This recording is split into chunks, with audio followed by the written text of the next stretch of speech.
Hey guys, my name is Rahul. Today I welcome you to my latest review of Redmi K20 Pro. So this is the latest or the first flagship device from Xiaomi's sub-brand Redmi, and the price starts from 28K. So once the price was announced when it was launched, there was huge debate among fans and tech community and YouTubers, everybody, that the pricing is whether it is low, high, or it is correctly priced. So let's dive into this detailed review and see whether this phone is worth your money and time. First, we talk about one of the best thing about this phone, that is the display. It has 6.39-inch Full HD Plus AMOLED with HDR support display. It can go up to 600 nits of brightness and a Gorilla Glass 5 protection is there. Personally, I think this is a very good display for watching videos and everything. Inside, if you are using it inside, it's an awesome display. I have watched a lot of videos, lot of TV shows in this device in the last week. Outdoor also it performed really well. It is not the best display out there or anything like that, but at this price this is a amazing display. It is little bit of reflective, but because it has some good peak brightness, it is very usable outside your house or anything. Even it is a very sunny condition is there.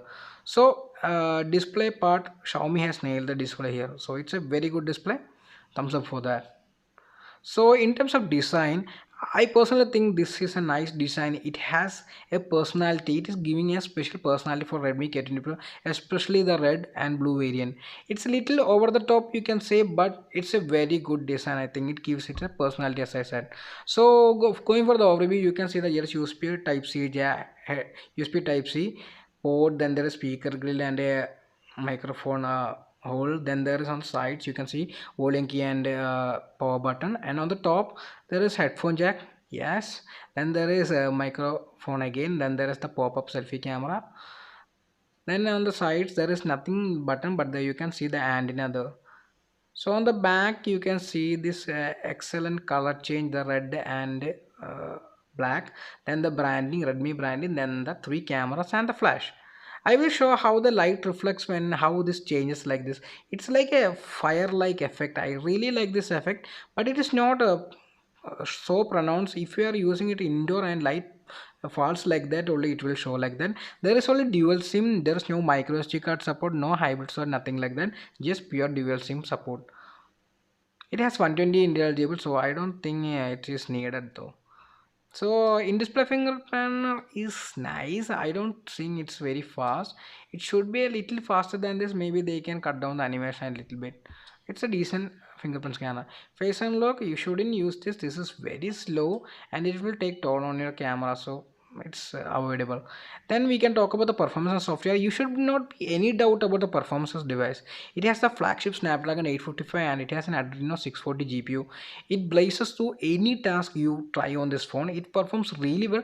There were some hiccups like apps crashing, but it was not too pronounced though. It performs really well whether it is gaming or anything. I tried PUBG on extreme settings, but when you use the extreme settings in 15 or 20 minutes, phone gets heated up. But if you are not using extreme settings, it will not heat up.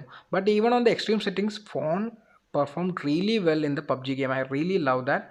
And you can see the samples here, and you can also see how the speaker performs. So here you can see I am trying to put the maximum here and extreme. I personally suggest not to use the extreme version of PUBG.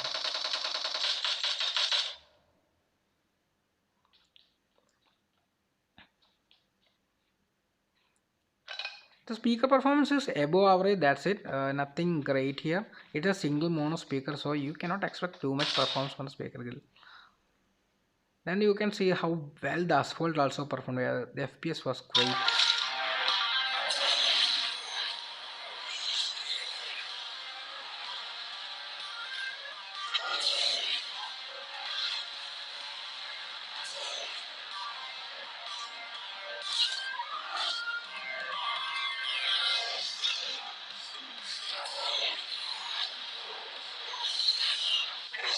So we had got our speaker quality. Now let's talk about call quality was really good. I tried Airtel 4G, Jio 4G and BSNL. Both performed, all performed very really well in terms of call quality. So speaker quality, I said it was all average to above average. You can see it was single mono speaker, so you cannot expect much. But the headphone quality was amazing. I really loved listening to music using this phone. So I'm not an audiophile or anything like that, but it was really good experience for me. So now about software. Software was really good. I really like MUI. I don't see any system-wide apps, ads or anything. I'm not using any Xiaomi's apps, so maybe that's the reason I didn't see any apps. So it has Android 9, June security patch, latest MUI. Then I said it works really smooth. It is using the Poco launcher. It works really smooth. So I like that. I don't see any ads. I don't see. I am not going to complain here. So you can see that if you use the browser or any apps like that, maybe the apps pushes these ads. So you have system wide dark mode, which is a nice touch. Then you have also the ambient display, so that is the always on display here. So it's nice. I mean, you had different clockwise. You can see always on display is very nice. I think I prefer this one, but there are a lot of other clock faces for you to choose. So I'm really satisfied with the MIUI performance here. In terms of battery, it has 4000 mAh battery. I got about 6.5 hours of screen on time every time. 7 hours 15 minutes were the best time I got screen on time I got with this phone. And in terms of fast charging, the charger inside the box actually charges this phone in 1 hour 30 minutes. So it was pretty good. You can buy 27-watt charger or something like that from Xiaomi site to get faster charging though. So now we will talk about the cameras here. So first we will look into the camera app here. What is there to change? It's the usual Xiaomi MIUI app. I don't see too much changes. HDR, AI mode, everything is there.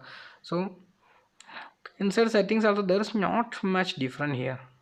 We'll go into settings and see if there is anything different here. So location, camera, sounds, pocket mode, there's a mirror front facing camera, add timestamp, device watermark, current custom watermark, show grid lines. There is the correction face detection on group photos you should, and also there is correct distortion for ultra wide shots. You should turn on both because ultra wide is so wide that it may show the buildings and everything on the side little bit curvy. So if you put the correct distortion turned on, it will automatically correct itself via software, so you will get a perfectly aligned picture. So what's different here is in this, you can see that I will just go through this, but you can see that it supports slow motion up to 960 fps, but 960 fps is software based, but 240 fps 1080p slow motion was pretty decent. Then the only difference I see is that there is a 48 megapixel mode in this. You can easily select. You don't have to go to settings or to the manual camera app to select this 14 megapixel. It has good manual pro mode, so it was nice actually. Pro mode, having pro mode is nice. I think Xiaomi is doing with great with pro mode because it has a lot of features. I wish Xiaomi put this pro mode for video also. The only problem I find with this camera app is that Xiaomi talked about how you can use all these three cameras for video recording, but the thing is that you can only use it single. What I mean is this, that while you are recording you cannot change the lens, just like in my Honor 20, which can change to ultra wide and to the primary camera when I'm shooting. While I'm shooting, you cannot do that here. So I think it was a lost case. You see the selfie camera pop up. That light is a nice touch by Xiaomi. I really like that. So let's see. In the front camera also you don't see too much changes here. It's a usually MIUI app. There is not too much changes here. Let me again pull up the front camera again. See, I don't see much changes here. On setting sides also you don't see anything special or anything like that.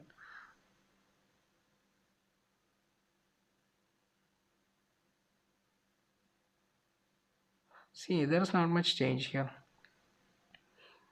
So if you are providing watermark for the front rear camera, uh, I don't think there is a watermark for the front camera also.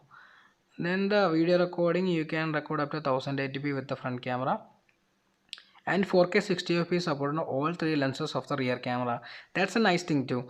And 4K 30fps on all three lenses have good EA support, and personally I really like the stabilization of Xiaomi. You will see the samples, you will understand why I said that. And so This is the problem. Yeah, I will show you the problem I said now. You can record up to 4K 60 fps. I don't use 4K 60 fps though. I prefer 4K 30 fps.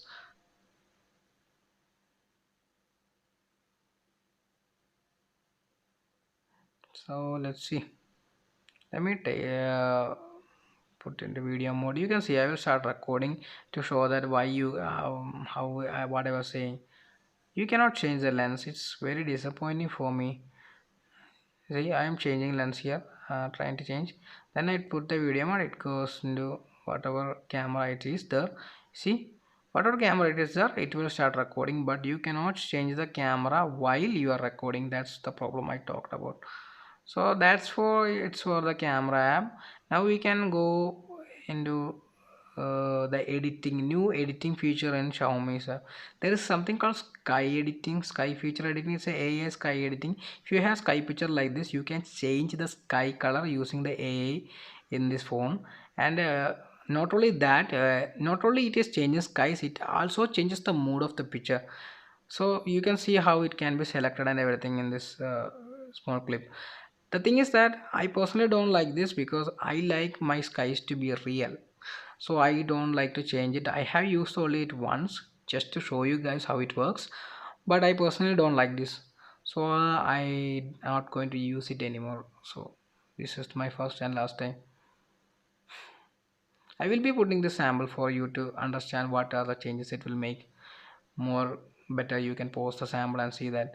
So I forgot to talk about the cameras here. 48 MB f1.75 aperture Sony IMX 5x6 sensor. Then there is 8 MB telephoto lens, and also there is 13 MB 124.8 degree ultra wide sensor, and that completes the triple camera setup on the back. On the front there is 20 MB f2.2 pop-up camera on the front obviously.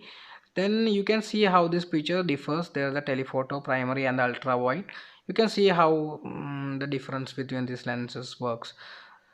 So now we can go to the daylight rear camera. The daylight rear camera performance is absolutely amazing. The HDR is really good. See, you can see the pictures look really nice. It's Instagram ready. There's only small slight problem. Sometimes when it sees green, it really overboosts it. But otherwise, it's a very good device. Sometimes the shadows is slightly crushed, but you won't notice it. So I think the daylight performance is really good by the rear camera. This is what I tell you. You can see some pictures are over sharp, not overexposed like this. There it is oversaturated, but it's nice. It looks nice, so that's not problem.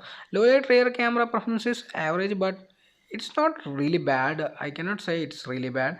For the for this price point, I think this performance is really good. See, if there is no light at all, only it struggles really. Otherwise, you can get a decent picture that you can share in the social media and everything. These pictures, you can see these pictures, it performs really well, right?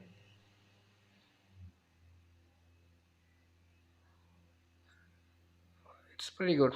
You can see this. The slight exposure issue, overexposing at light spots. Then the ultra wide samples, obviously. It can give you a lot in the picture. That's a daylight, it performs really, really well. In low light, it is not really good. Yeah, and also there is no night mode support for ultra wide angle in the MIUI camera. In the telephoto, this is the best picture I clicked with a K20 Pro. If you ask me, I really like this picture, the details and everything. So 2x zoom, when there is enough light, it works really well. But in low light it is really poor because Xiaomi does not use a telephoto camera. When you zoom in 2x in the low light, it will use to the primary camera because there is no enough light, and because of the aperture is really low in the telephoto lens. So let me go into night mode samples. You can clearly see night mode. The night mode makes a huge difference when there is decent enough light here. You can see I really like the night mode here. Yeah, it's over sharpening, but it balances the exposure of the picture and it looks really good. This picture is really good. I mean, most of the night mode pictures are really good. It's not really bad. Yeah, if you zoom in, yeah, you can see the over sharpening and everything, but I personally prefer this night mode samples than the original low light sample from the sensors. Telephoto lens night mode picture is crap, so don't zoom in at a low light with night mode. So main camera portrait, you can use the full body portrait here. It's good, it's really nice, but in low light it is better to use the main camera portrait, that's a full body portrait, than the telephoto lens portrait. I will explain the reason. It performs decently well in low light, that's it. If you use the telephoto on the daytime, you should use the telephoto. It looks like a DSLR shot, and I really like the portrait mode on Xiaomi with telephoto lens. But in low light, it is so poor you cannot see the subject at all. So it's better on low light. You should use the full body or the main camera portrait. So talking about the front camera here, I'm really disappointed with the front camera. It really have poor exposure. There is really not really much details also. It's okay. It's exposes a subject decently well, but there is no details, and I really don't like pictures. It looks like I'm beautified also, but actually I had turned off the beauty mode. I don't know why this, if the algorithm is bad or anything like that. Yeah, so if the daylight is bad, you should expect the low light to be bad too. I used the flash also, the screen flash also. Nothing good here. So the portrait mode is the same. The portrait cutting is pretty good, but the pictures are not really good. It's an average selfie camera. Because of the price point, it's really average selfie camera. That's kind of disappointing because Xiaomi's previous year phones I used have pretty good front camera. So it's kind of disappointing. So even in the front camera portrait also, you can use the flash for slightly better, or at least slightly better pictures, but it overexposes your face and everything. So that's it. This is the studio lighting. You can see the different studio lighting. If you post the picture, you can see the different studio lighting, how it works. Then there is the sky mode pictures also. You can see how the different mode is when you change the skies in the picture using the sky editing mode. Then we can go into the videos. So I am going to tell this: the 4K 30 fps videos from Xiaomi's app is really good.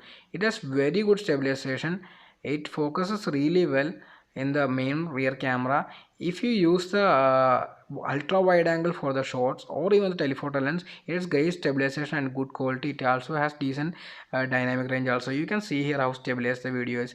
In daylight it's amazing, but in low light it's really bad. The camera is not really good for recording in low light. The sound recording is average to above average, that's it. Nothing great to tell. And selfie camera also, selfie camera has good details, but it does not have good stabilization because it does not have any ES available. That's kind of disappointing. They should have provided some ES. This is a telephoto camera. Look at the detail and look at the stabilization the Xiaomi is providing for this. I personally love Xiaomi's videos from Redmi Note 7 Pro also. So their video performance is really good in daylight. Low light is it's poor. Told you this. It's really bad because yes, there is a lot of jerking and everything. Same thing about selfie camera too. Hi guys, this is the front facing camera sample of Redmi K20 Pro.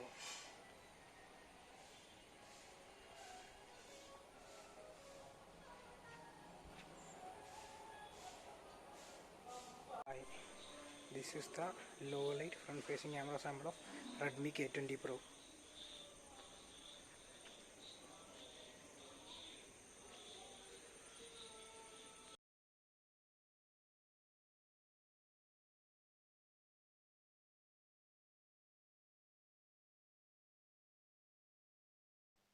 Now let's conclude this review. I'm going to shortlist everything. Like the display is amazing, the design is great, the battery backup is really good, the fast charging is there. You can get much better fast charging if you buy the 27-watt charger from Xiaomi, but still it's really good. The performance is top notch in the games and everything. It's really good. um, then the software is also performing well. They are using the Poco launcher.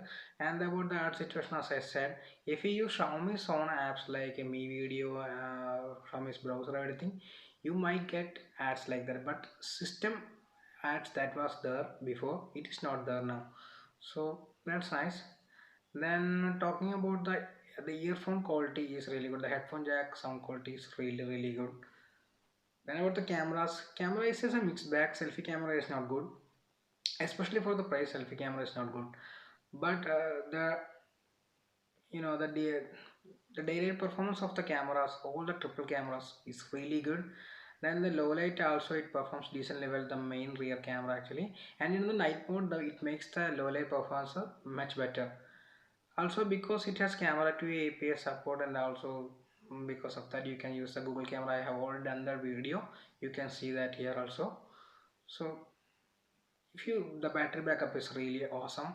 There is fast charging support, so that is also there. So see the package they are giving is amazing. You have to see that it has almost the same hardware as OnePlus 7 Pro. So I'm really surprised about this talk about the high pricing of Redmi K20 Pro, but you should look at the device they are providing. They are providing the cheapest Snapdragon 85 device still, and it's only cost 28,000. The next competitor is 33,000 it cost. So for the 120 GB the price is amazing because it has almost same hardware specs of 50,000 phones like OnePlus 7 Pro. I mean, this is a really good deal if you think about it. So, if you have a 30K budget and you are really looking to have a great hardware on your phone, this Redmi K20 Pro should be the first device you should consider. So, thank you for watching this review. I will see you on the next one. Bye bye.